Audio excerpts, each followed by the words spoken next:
Hi, I'm Katrina Wilson, and I am running for school board member, District 1. I've been a lifelong educator for more than 30 years, and I have served in Miami-Dade County Public Schools for almost 40 years. I think that I have a depth of knowledge about education and an experience that has allowed me to understand many, many details from the very, very lowest of the low to the very, very highest of the high. Education is the gateway to the future. I think it allows you to dream. Our children are the single most important thing to the future of our city, the future of our country. The more we give to them, the more we impart into them, the stronger we are. My top priority would be to stay in line with where we're headed. I would ensure transparency of the use of taxpayers' dollars through being just that, transparent. The one thing I learned about being a principal is that I always was available to my parents, even in the toughest of times. Voters should choose Katrina Wilson to represent them on Miami-Dade County Public School Board. One, because I'm a product of Miami-Dade County Public School Board. Two, I began at the age of 18 in Miami-Dade School Board as a clerk, and I worked my way up and through. I have had successes with children, and I have been able to take the least of kids and make them the best of kids. I can see their futures. I see their futures in the eyes, not only of the child, but I see it in the eyes of the parent. And it is a wonderful, wonderful thing to work with, to believe with, and to achieve with the parent, the teacher, and the child. That's why voters should vote for me.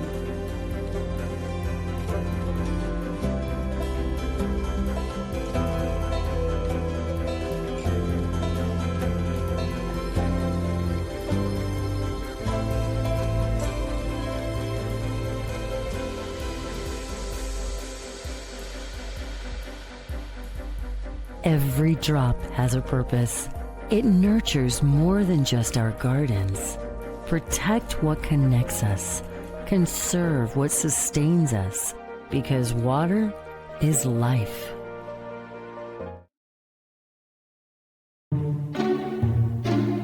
Plastic bags don't go in the recycling. It's Recycle Right, the game where we find out what's recyclable and what's garbage. Ready to play? Go. So many items we toss daily like cardboard, cans, cartons, glass, and plastic bottles can actually be recycled in our curbside collection program for a cleaner community. The rest is garbage, like your Uncle's aim. When you recycle right, we all win. Take your victory lap.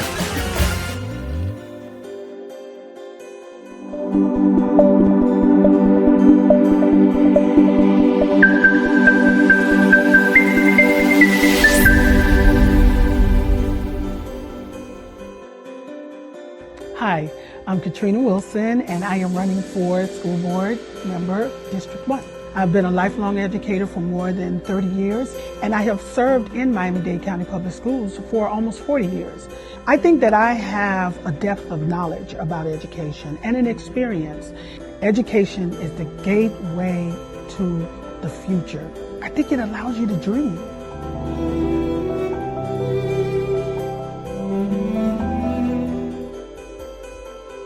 What does Miami Gardens mean to me? Home. Miami Gardens is home. I remember riding on the back of dirt bikes where Joe Robbie Stadium is and just watching the growth and the maturation and the glow up, if you will, of the city. It makes me proud to be a son of the city, and it makes me proud that I was able to raise my sons in the city, and then my sons can come back and raise their sons in the city. That's why I'm running. I'm not running for me right now. I'm running for the next generation and putting policies and institutional pieces within our city that will be there long after my term is over, long after my life is over, and I'll continue to serve the people of Miami Gardens and pour back into the same community that made me, that built me, that made me who I am. That's what Miami Gardens means to me. Home.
up next, we have a candidate running from Miami Gardens City Council seat 2. She has been doing her thing in the community as well for years. And you guys, if you're here tonight, if you're supporting the candidate Lavern Deer, put some Lavern, some Deer, some applause in the chat. Give her some love, give her some energy, because to come on the show and end off the show, it takes a lot. Thank you so much for your patience tonight, Lavern. And so without further ado, I would love to welcome to the show from Miami Gardens, my hometown, Miss Lavern Deer. Hey. Hey, how you doing, Janae, and your audience? What's up? Hey, what's up? Thank you so much for joining us and being our final candidate rounding out the show. And of course, we had to save the best for last, Miami Gardens. Welcome, welcome, welcome. Yes. It's a pleasure to be here with you tonight. Yes, it is. Yes, it is. And you know what? We just gonna roll right into it. We got Christine handed you that baton with that energy. So we just gonna keep it going on that. Yeah, so I felt like I needed my church hat for Christine right there. Didn't you feel like you needed to shout a little bit? I'm about to come on now. Shonda, I was like, that's me doing my Holy Ghost dance. But listen, that's the energy you need going into office, right? You need someone who can rally the people and make you feel as though you're one of them. And she keeps emphasizing that. And so I appreciate that from her. Yes. Yes. Thank you so much. So, I want to give you all your things and all your time. So we're going to jump right into it. Lavern, let people know, introduce yourself to our audience. Tell us a little bit about yourself, your background, and what inspired you to run for Miami Gardens City Council. So again, my name is Lavern Deer, and I'm a community advocate. I bring more than 20 years experience in the healthcare sector and the government sector, as well as nonprofit. Have my own nonprofit organization through advocacy. Throughout my career, I have managed multi-million-dollar programs working in local government. But most importantly, I'm a caregiver for my mom. That is the biggest job that I have. And what that has done is that has taught me patience. It has taught me, how that level of empathy with our seniors. And of course, Miami Gardens is a heavy senior community. But most importantly, my background in my education, I have a master's in business. I have my bachelor's in healthcare administration. So healthcare has been one of my top field and profession. And even with my master's, I currently work in government, but I work in the healthcare sector. And in that sector, I work with individuals who are struggling with substance use disorder and mental challenges. And so I focus a lot on compliance in the area that I work in government. And what that has done is it has taught me, one, patience for the most vulnerable community, as well as it helps me with changing policies. I work a lot with implementing changes through policies, and especially with the substance abuse crisis situation that we're dealing with in today's world. People need to understand that, substance abuse is not just affecting the individuals, it's also affecting families. And so when we go to work every day to help these individuals, we're not just helping them, we want to help them long term. And so my role in that is very fulfilling, and that's what brings me now into public service. Outside of that, I have my own charity organization called Female Development World Organization, where I do a lot of advocacy, teach a lot of children. My advocacy and my charity ties in with my profession because through Female Development World Organization, I work along with a lot of individuals who have been trafficked or suffer some form of childhood trauma. And a lot of time, those childhood trauma lead you into those substance abuse lifestyle, right? And even in the criminal justice system. And so my advocacy ties in with my profession. So, people ask me, because I've been in that profession, I've been doing it for 15 years, serving those individuals. And sometimes people ask me, why don't you want to advance? Why don't you want to go further? And my response would be, you know what, I am really getting the gratification because, one, through my advocacy, I'm out there in the community, but I'm also helping people who have gone through childhood trauma and is now trying to recover from those trauma, from becoming victims to survivors. And so that now is what has led me into becoming a public servant, in wanting now to step up to the role, right? So in 2019, well, actually before 2019, in 2012, I met House Representative Barrington Russell, who came to one of my symposiums that I was talking about child sexual abuse and those issues. And he invited me to come to Tallahassee. He says, you know, I learned so much about what you're doing, and I want you to come to Tallahassee to work with my staff to see how we can put policies in place to change these issues. And so he brought me under his wings. I did a press conference in Tallahassee at the time. Ben Crump was there. We were advocating against human trafficking. And then that led now into the next year, where he didn't get reelected, but then he introduced me to Senator Perry Thurston. And through Senator Perry Thurston, I was able to rewrite proposal language with his staff, to be able to implement a bill to which led to the Florida Department of Education, making Florida the first state in the nation to teach human trafficking education in schools. So my professional life and my personal life all goes hand in hand, and that is what has prepared me now to run for office in Miami Gardens.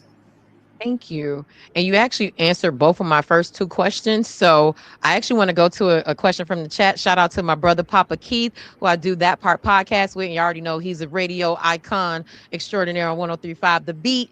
He said, where is she from? I hear an accent. Let us know, girl. You're going to tell us you're just from Miami Gardens. You're not just from Miami Gardens.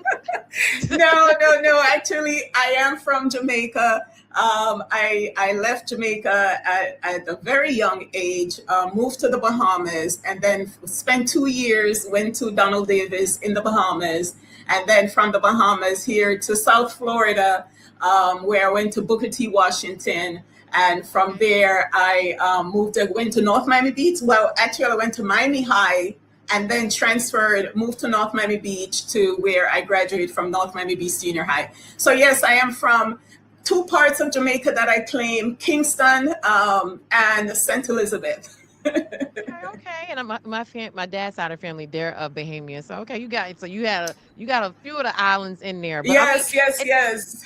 And thank you so much, Papa Key. But he's Trinidadian. Like, that's just something that you just catch. Like, that's the Caribbean thing. When y'all hear an accent, you're like, what? Where you from? Where's that from? I know, right? Where your people from? So thank you for that, co-host. Good catch. Good catch. Thank you. And that's a part of High Low News. We're hyper local. So, having people feel like they have a connection to you is what it's all about. So I appreciate you for sharing. And listen, that's what makes us Miami Gardens so special, right? We're a melting pot. We have maybe about 39% of Caribbeans here in this city. And listen, if y'all want mangoes, come mango season, come to Miami Gardens, okay? That part. We have all the fruit trees. You want ackee? Come to Miami Gardens, okay? And that's what makes us so special here. And we share with our neighbors. That's how we are in this city. Yes, we do. Thank you so much for sharing your background with us. Just switching gears a little bit. My next question is, one of the issues residents consistently raise is traffic around Hard Rock Stadium during major events. What solutions would you support to reduce traffic congestion and improve the quality of life for nearby residents while still embracing the economic benefits the stadium brings to the city? So, one of the things that I stated is that the stadium is one of our highest tax revenue. And so we need to work with them, right? However, the events have brought in so much of a,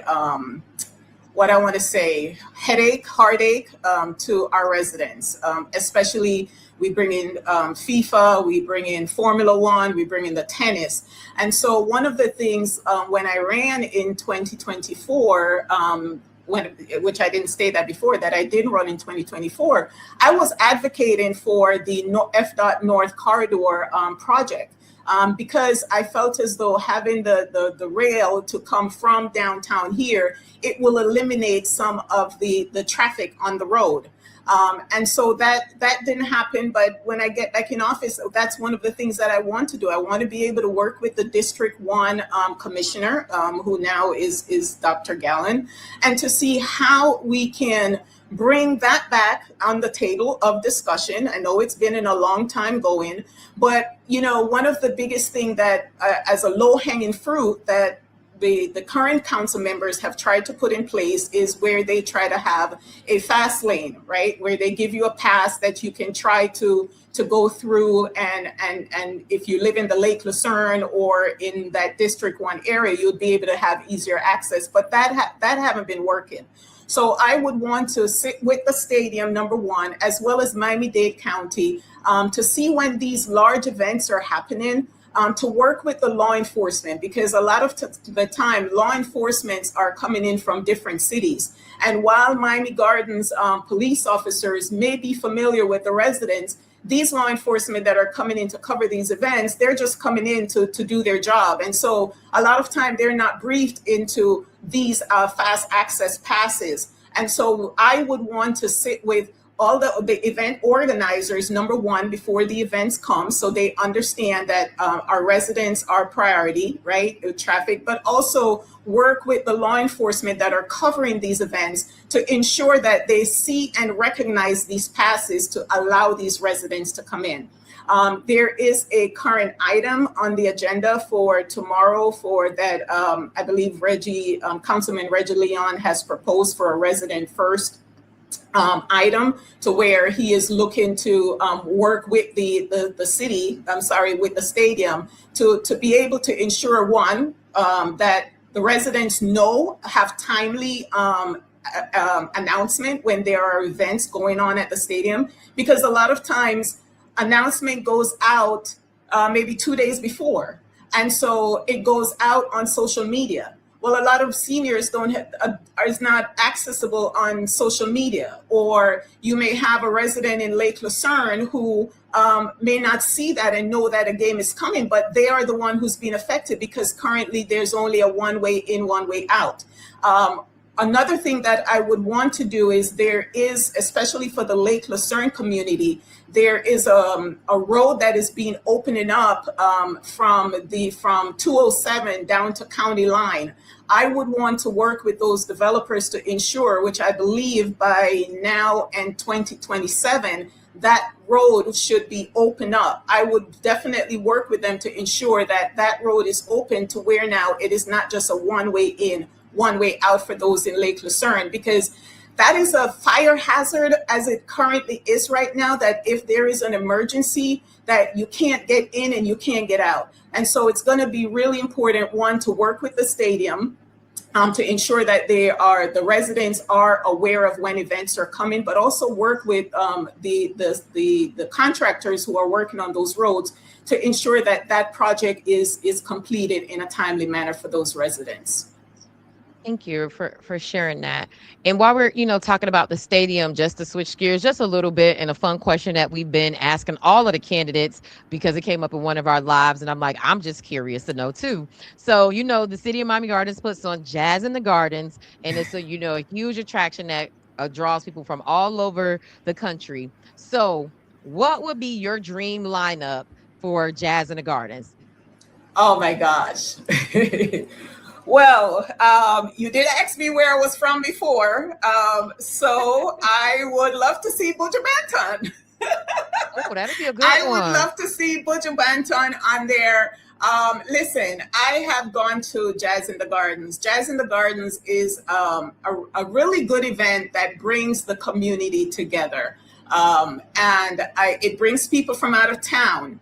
And so the entertainment, I think through what I've heard through the years, that it has lost its jazz flavor. that it's not jazz anymore. But you know what? The community is changing, right? And so as you start looking at artists, you want to look at the cultural diversity that we have in the city. And we now have a large growing community of Hispanics. So, you know, I would like to see some Hispanic music as well to accommodate that group. But of course, we also have the Caribbean. So I want, you know, you can have a mixture. It's a 2-day event. And for me, I would like to see over the 2-day that our seniors get what they're looking for when they go, you know, as well as the younger folks. They want to be able to come out and also enjoy. And so, yes, I believe in diversifying the entertainment that comes in. Okay.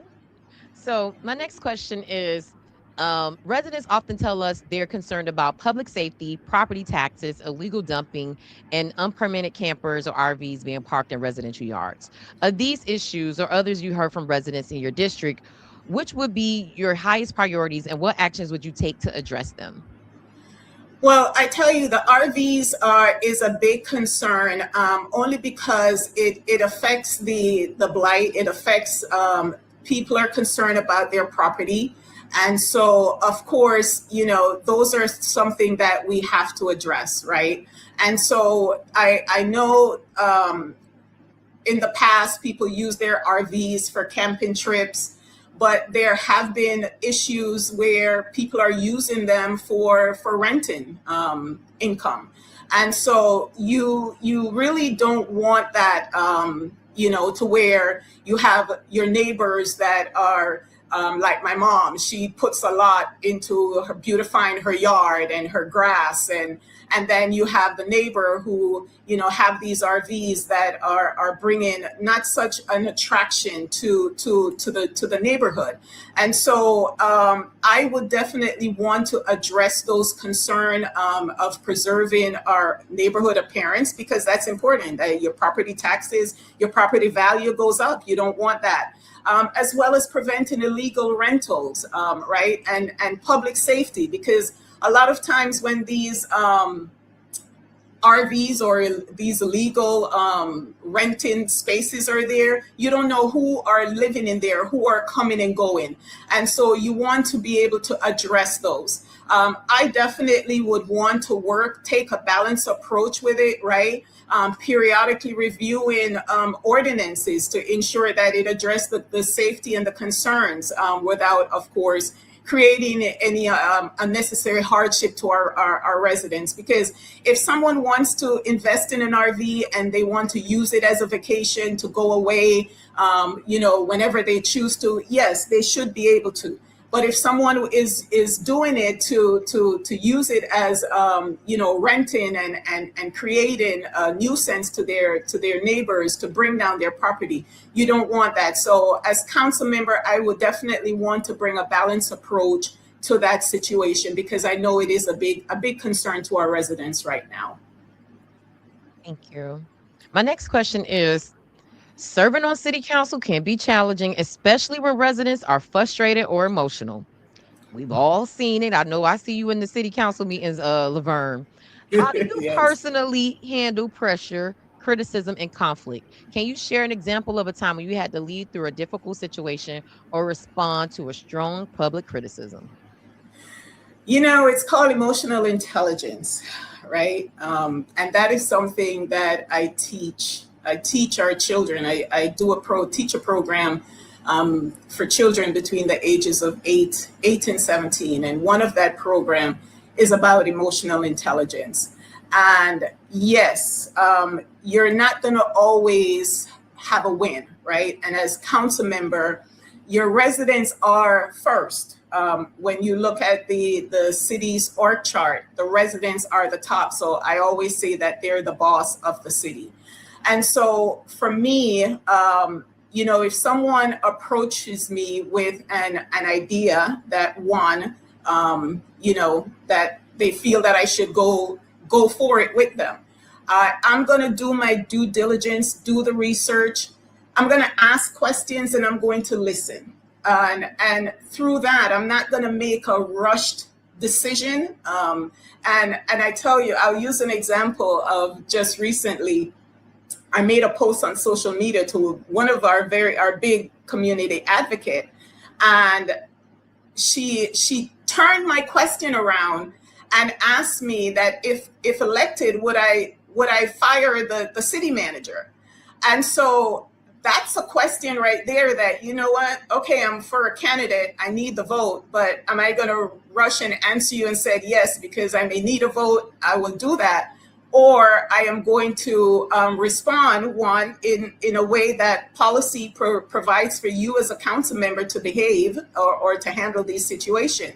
And so those are the things that when you're on that council, you have to, yes, listen to what your residents are saying to you, but you also have to couple your decision with, what does policy allow you to do? What can it allow you to do? Can it allow you to do A, B, and C? And if it can't, then you now have to go back to that resident and help them to understand that, okay, I know you feel that this may be the best way to handle the situation, but here is how my hands are tied. There are policy that prevents me from doing A, B, and C. But we can all come to the table and see how we can meet halfway. And that's what I think, we have seen through some contested council meetings where our, council members, the residents may say something to them, and right away their emotions get flare up, and on the days they start, it's like a fight. We can't do that. We have to be able to know that we are there. We have to know that we are guided by policies, and we're guided by, always ask what is the goal and the objectives before you do your response and make decisions. Thank you. My next question is, Miami Gardens continues to grow and attract new development. What is your vision for the city's future? What type of development do you support? And how would you balance economic growth with protecting the character of existing neighborhoods? And so Miami Gardens is growing, but it should be at the benefit of our residents, right? I support our small businesses. One of the things that I want to do is do more workforce training. Our youth is our priority, right? They are the future of the city. And so while we have a large senior base in our community, I don't see that we have enough programs in place for our youth. And so I want to invest in our youth, because you invest in our youth, that is the future of economic development, right? Attracting businesses that is going to provide quality jobs. How do you do that? You work with our youth. You want to be able to have dual programs that while they're in high school or middle school, that they can enter into the workforce. So I would want to work with businesses and developers to see how we can bring them in to do some form of training or internship. So as they graduate from high school, they already know what it is that they want to do. One of the biggest things that you see is the dual enrollment program that even Miami-Dade College have. The parents I was talking to a parent the other day, and she was so proud that by the time her child graduated high school, she already have credits that when she goes into college, it makes it easier for her. Those are things that you want to do, is invest in our youth. Once you invest in your youth, then you can invest into the economic part of it. And another area is definitely our small business. Provide grants and funding. I heard Christine talk about earlier, which that's a relationship that I would definitely need to build with whoever is going to be representing us on the state level, to be able to identify funding to bring down into the city to where we can now support our businesses. The city right now, I believe, does not have a specific grant writer, from my understanding, and I may be wrong, but through my research, I was told that we don't have a grant writer. And so I want to be able to ensure that we have a specific department that focuses on grants. Because if you can identify grants, the state have money, the federal, even though the federal is all crazy right now, but there are grants out there. But when you have a dedicated department that can research on these funding to be able to apply for these grants, bring them into the city, then you can now help these small businesses that are thriving. A lot of times someone have the idea that they want to go in a small business, but they don't understand they don't understand the full dynamics of how to stay in business. I want to be able to have workshops to where they can come into the city and learn what are the resources that are within the city that they can utilize, whether it's through helping them promote their businesses, whether it's helping them to apply for funding. Those are things that I want to do to establish a relationship with these small businesses. So now they can hire back our young folks that we are trying to invest in. And that is what's going to help our long-term economic development in the city. Thank you for breaking that down. And I think more specifically, the question that, I was asking was more about, you touched on the economic growth, but more so like development as far as like what type of building, from like hotels or more commercial or more residential, like from that perspective, like what would you support? What I want to see definitely is hotels. We currently don't have any heads in beds, and tourism, that's where a lot of the funding comes in. You see where when these events are happening at the stadium, they're busing in residents, or they're busing in the tourists from other areas of the county. And so we are not benefiting from any hotels and heads in beds. And so I would definitely want to work to ensure, I know we have plans in place of bringing in a hotel. I would definitely want to ensure that those plans go through, because when you have hotels in your city, you now have tourism where you can go out and attract other cities, not only other cities, but other countries, and promote those tourism to come into your cities. When these large events are happening, you now can benefit from that, from those hotel heads and beds. And so because we don't have that, we're losing out on a lot of money from that. And that will be one of my top priority going in office. Thank you. My next question is, every campaign needs a strategy. What do you believe is your pathway to victory in this election? What communities, ideas, or messages do you believe will resonate most with voters? So I tell you, I ran before, and one of my disadvantage that I had at the time was I filed like weeks before the deadline. This time I filed some months before the deadline. And what that has done is it gave me an opportunity to go into the communities. I've been knocking on doors, meeting with the residents, hearing directly from them what are their biggest issues.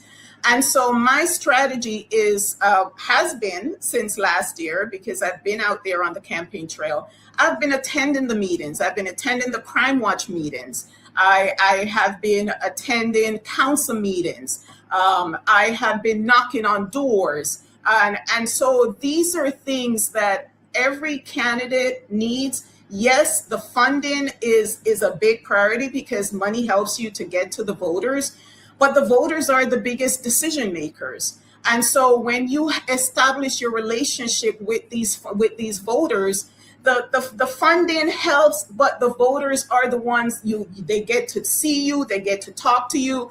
For example, I was in a community last week, and as the lady came out her car, her and I was talking, and she said to me, I'm just coming from the hospital visiting my sister. My sister just had a stroke. And so right there now, that her and I, and she happened to be from the Bahamas, and so her and I now strike up a conversation. We start talking about being a caregiver, because she was the caregiver of her mother, and I'm also the caregiver of my mother. And so I was now able to, talk about, well, are you getting this type of services? Are you tapped into this type of resources to be able to help you?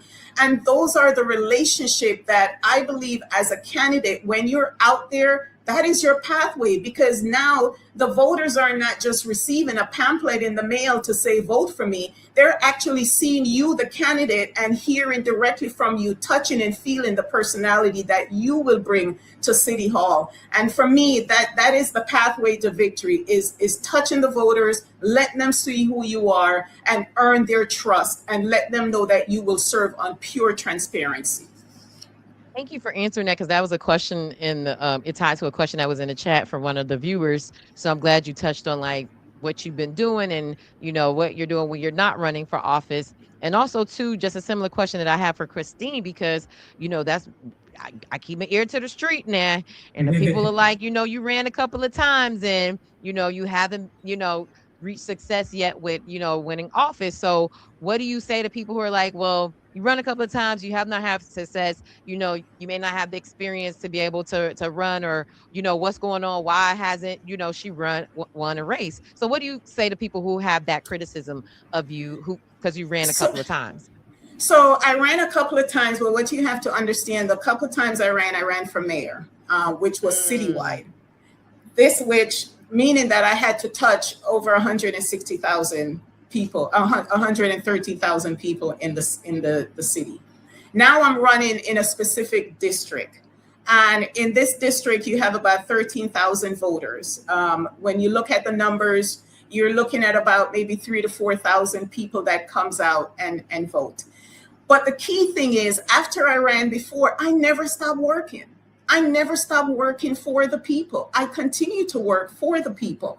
And so for me, it is not even about a seat, right? It is about me helping and being there for the people. So yes, I ran before and I didn't win, which covered a broader base. And at that time too, it was an incumbent. This time it's an open seat.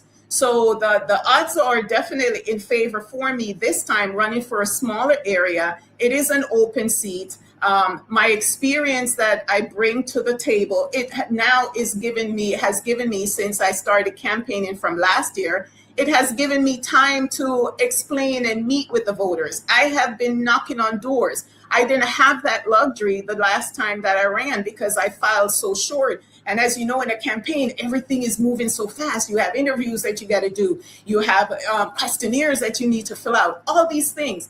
But by doing it with more time in advance. In addition, I now have the support of so many of the community organizations, right? Because they see that I've been there with them. I've been attending their meetings. And so one of the things, I got a call from someone this past weekend, and he said he went to a resident to say, hey, I want you to vote for my candidate, Lavern Deer. And he started telling him about me. And he said, you don't have to tell me about her. I've already done my research. I went on her website. I see everything that I need to see about her.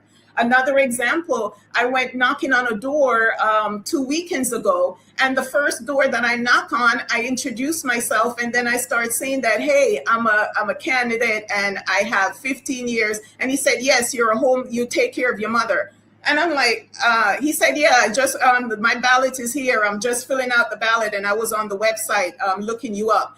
And to me, that is so key, because what you have now is you have informed voters that are researching on the candidates. So they're not just going by, looking at all the mailers that are coming in the mail. They're making those informed decisions. And the good thing is, again, I am knocking on doors and people are seeing me face to face. So when they see me, they have my website. And then now it just makes it like, oh, okay, yes, now I get a chance to see who you are. And that's my pathway to victory. So watch out. Lavern, it's been an amazing conversation with you. As we're wrapping up, my last question for you is, why should the people of Miami Gardens in District 2 trust you with their vote? In 1 or 2 minutes, make your case directly to the voters watching tonight. So listen, Miami Gardens, I have been there with you, right? I am an individual who I call myself an advocate. I am not a politician. I am an advocate. I have been fighting. I've traveled to DC I've traveled to Tallahassee, and I have been fighting for issues that affects our community. I am not running, right, because I want a seat in City Hall. I am running because I believe residential area C2 needs leadership that will listen, be responsive, right, and produce results. I have done that. I have been producing results. You had a neighbor who was having a light pole falling down in their yard. I went there, I saw what the issue is, and immediately I did not wait. I went, I called FP&L, and I got that light post fixed, preventing the danger of a fire in that home. And so I wasn't in office to do that. And so now I am only taking it one step further by asking for your vote to be an elected official, because now I am going to seek to serve you through policies. But when it comes to working for you and doing the work for you, I have been showing up to City Hall. I have been speaking at the council meetings. I have been attending the Crime Watch meetings. I have been speaking and giving my input. And so I have already been doing the work. Now I am asking you for the opportunity to help me to get into City Hall, where this time I can help now to provide the oversight that you seek. I can now help to provide, to review ordinances that have been in place that may not even suit the current demographic that we serve. That experience that I bring through my professional career of writing and creating policies, I can now bring that into City Hall. And so I humbly ask for your vote. My name is Lavern Deer. On the ballot, it is Lavern V. Deer, and my ballot number is 160. And I just want to reassure you that whether I win or not, I will continue to work for you, because that's just who I am. I am not one who is going to run and disappear. I didn't do it before, and I won't do it again. But this time, because of the hard work that I have been putting in, I am confident that come August 18, I will be your next council member. All right, now, come on now. Let's put some fire in the chat, some applause in the chat. Thank you, Lavern, for making your case to the audience tonight and the voters in Miami Gardens. Look, before I let you go, give us your website, your, social media, how people could donate, connect, volunteer, all the things to learn more about you. So the first thing I want to do is send a kudos to my team. I have an amazing team who have been walking with me in this hot sun. And the times when I feel like I can't go any further, they keep propping me up. So I want to give kudos to my team. So my website is laverndeer.com. Again, it's my name, laverndeer.com. And you can Google my name and you'll see all the great work that I've been doing, both local and international. And you can also donate at my website, again, laverndeer.com. Follow me on all social media. My name, again, is laverndeer.com. I make it very easy and simple for you. So please, again, laverndeer.com, Lavern V. Deer on the ballot. Number 160, my name is the first name that will be on your ballot. And so I ask for your support. I ask for your vote. I ask for your time. And you also, if you can't give money or you want to donate lunch come August 3rd during early voting, hey, I'll take lunch from my workers too. That will also help. Janae, you have been amazing. Thank you so much for all the work that you are doing, because we had such low voters turnout in the last few elections. And one of the things that I noticed this go around is the excitement that both you and a couple other bloggers that I see are doing to raise awareness, to get the people excited, because this election is too important for us to sit home. And you guys are doing a great job, and kudos to you for doing that. Thank you, Lavern. I appreciate that, and definitely want to give you your kudos. Over the years when you ran for office and just different things you've done in the community, you definitely let Hilo News know so we can amplify it. So I appreciate you for supporting Black-owned local media. Thank you. Thank you for having me, and thank you to your audience. Thank you for staying up at it's after 9. Yes, no, and you're still with us. We made it. Look. See, as the last person, you squeeze a little bit more time out as some of the other candidates. But and so, hey, I'm here. If you have any other questions, or feel free to go to my website. Actually, you can call this number 786-685-0843. And you can, reach out to me there as well. So you don't just have to go to the website. You can also call. And I hang out with you for a little bit more if you need to, Janae.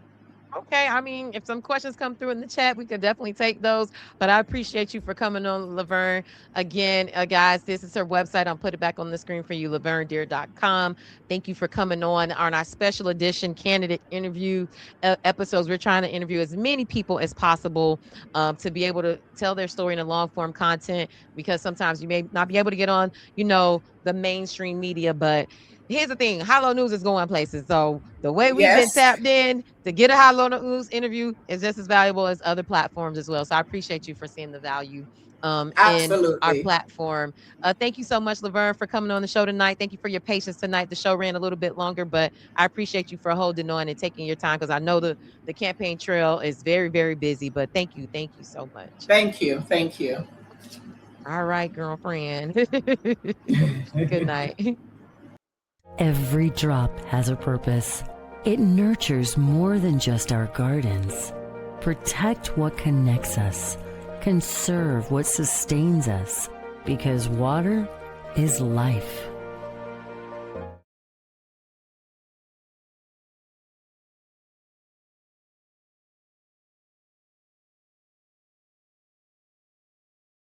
Hi,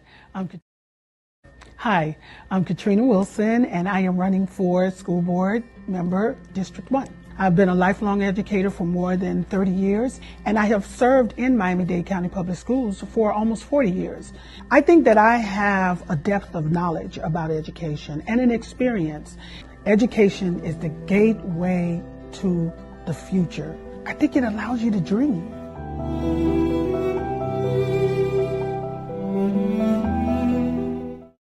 What does Miami Gardens mean to me? Home. Miami Gardens is home. I remember riding on the back of dirt bikes where Joe Robbie Stadium is, and just watching the growth and the maturation and the glow up, if you will, of the city. It makes me proud to be a son of the city, and it makes me proud that I was able to raise my sons in the city, and then my sons can come back and raise their sons in the city. That's why I'm running. I'm not running for me right now. I'm running for the next generation and putting policies and institutional pieces within our city that will be there long after my term is over, long after my life is over, and I continue to serve the people of Miami Gardens and pour back into the same community that made me, that built me, that made me who I am. That's what Miami Gardens means to me. Home.